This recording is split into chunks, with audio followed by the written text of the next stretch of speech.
ಅಷ್ಟೇ ಮಹಾರಾಷ್ಟ್ರದ ಉಪಮುಖ್ಯಮಂತ್ರಿ ಭೇಟಿ ನೀಡಿದ ನಂತರನೇ ಸಾಲಾಗಿ ಮಹಾರಾಷ್ಟ್ರದ ಸಚಿವ ಸುಧೀರ್ ಮುನಗಂಟಿವಾರ್ ಚುನಾವಣೆ ಕುರಿತು ಮಾತನಾಡುವಾಗ ಕರ್ನಾಟಕ ಮತ್ತು ಮಹಾರಾಷ್ಟ್ರ ಗಡಿ ವಿವಾದಕ್ಕೆ ಉತ್ತರಿಸಿದ ಅವರು ಅದು ಸುಪ್ರೀಂ ಕೋರ್ಟ್ ತೀರ್ಮಾನ ಮಾಡುತ್ತೆ ಎಂದು ಹೇಳಿದರು.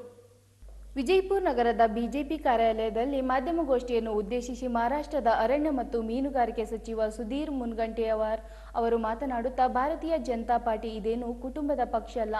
ಕಾಂಗ್ರೆಸ್ನ ನಾಯಕ ತಮ್ಮ ಕುಟುಂಬಕ್ಕೋಸ್ಕರ ದೇಶ ಬಿಟ್ಟು ಬಂದರು. ಆದರೆ ಬಿಜೆಪಿ ಪಕ್ಷದವರು ದೇಶವನ್ನೇ ತಮ್ಮ ಕುಟುಂಬವೆಂದು ತಿಳಿದು ದೇಶದ ಪ್ರಗತಿಗಾಗಿ ಅಭಿವೃದ್ಧಿಗಾಗಿ ತಮ್ಮ ಕುಟುಂಬವನ್ನೇ ಬಿಟ್ಟು ಬಂದಿದ್ದಾರೆ. ಇದೇ ಎರಡೂ ಪಕ್ಷದಲ್ಲಿರುವ ವ್ಯತ್ಯಾಸ ಎಂದು ಹೇಳಿದರು. भारतीय जनता पार्टी के प्रत्याशी बहुमतों से विजयी हो, यह अपील करने के लिए मैं आपके इस पत्रकार परिषद में उपस्थित हूँ.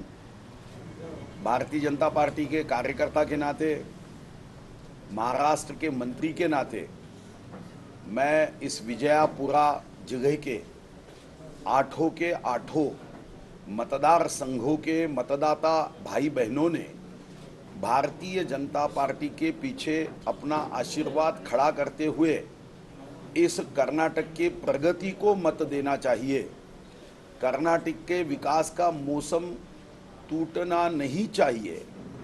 जो पार्टी मायावी रूप लेकर लोगों के बीच में भ्रम निर्माण करती है, लोगों के बीच में जाति जाति का जहर फैलाने का काम करती है, हिंदू मुस्लिम सिख ईसाई जहर फैलाती कांग्रेस आई, ये भाव इस देश ने और विशेष रूप से कर्नाटक ने भी इसके पहले भी देखा है.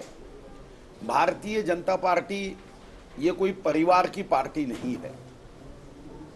कांग्रेस के नेता अपने परिवार को बसाने के लिए देश छोड़ के आए और भारतीय जनता पार्टी के नेता ने देश को अपना परिवार मानकर देश के विकास के लिए अपना परिवार छोड़ा है. यही दोनों पार्टियों में हम एक फर्क समझ सकते हैं.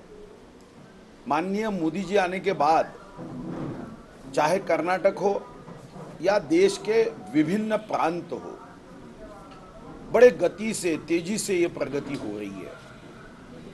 और ऐसे समय में कर्नाटक के 224 विधानसभा के चुनाव में आज जब मैं कर्नाटक के पिछले सरकार भारतीय जनता पार्टी को जनता ने चुन कर देने के बाद विकास कार्यों को और देखता हूं, तो कोरोना के कालावधि के बाद भी कर्नाटक ये देश के उन प्रमुख राज्यों में रहा है जिसका पर कैपिटा इनकम ये सबसे ज़्यादा रहा है.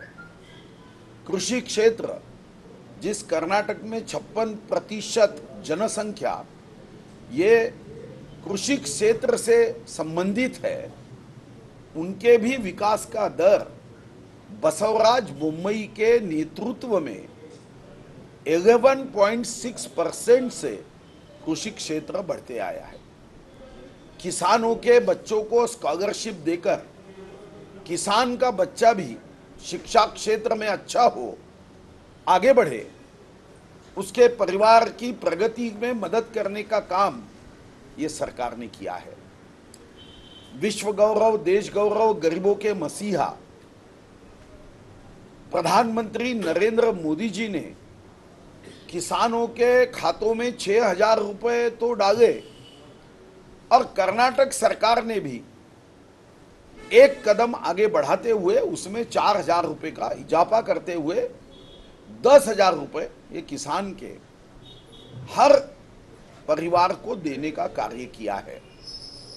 कर्नाटक सरकार ने कई योजनाएं 1 नवंबर 1956 में जब बना तब से शुरू है. तब यशवंतराव चौहान जो महाराष्ट्र के नेता थे और तब उन्होंने पंडित नेहरू ने ये विषय को जन्म दिया. इसके जन्मदाता पंडित जवाहरलाल नेहरू है. ये कोई भारतीय जनता पार्टी ने इस विषय को जन्म नहीं दिया है. और अभी ये मामला सुप्रीम कोर्ट में है. पंडित जवाहरलाल नेहरू को जब ये पूछा गया कि ये सीमावाद समस्या है, इसका समाधान के लिए बैठक लो, तो पंडित नेहरू कह रहे थे दोनों राज्यों के सेक्रेटरी बैठे, राजनीतिक मसले को सेक्रेटरी सुलझाएंगे. कांग्रेस ने इस देश को समस्या का घर बना दिया. समस्याएं निर्माण करना ये कांग्रेस की पुरानी आदत रही. नहीं बताया वो सुप्रीम कोर्ट में, अब तो सुप्रीम कोर्ट में जो डिसीजन है वो तो सुप्रीम कोर्ट से सुलझता है. राम मंदिर का भी डिसीजन सुप्रीम कोर्ट में था, तो सुप्रीम कोर्ट के डिसीजन के बारे में प्रश्न सुलझा है। अधिकार है, अगर महाराष्ट्र एकीकरण समिति अपना मुद्दा रखती है तो उस पर तो कोई बंधन नहीं कर सकते आप। अब सुप्रीम कोर्ट में डिसीजन है, अब महाराष्ट्र भी अपनी बाजू रखता है, कर्नाटक भी रखता है, महाराष्ट्र एकीकरण समिति भी रखता है, कर्नाटक के लोग भी अपने विषय रखेंगे। सुप्रीम कोर्ट सत्य के बाजू से निर्णय करेगी। यह विषय कोई पॉलिटिकल सब्जेक्ट नहीं रहा। यह पॉलिटिकल सब्जेक्ट था 1 नवंबर 1956 में, जब निजर लिंगप्पा, चत्ती और यशवंतराव चौहान जी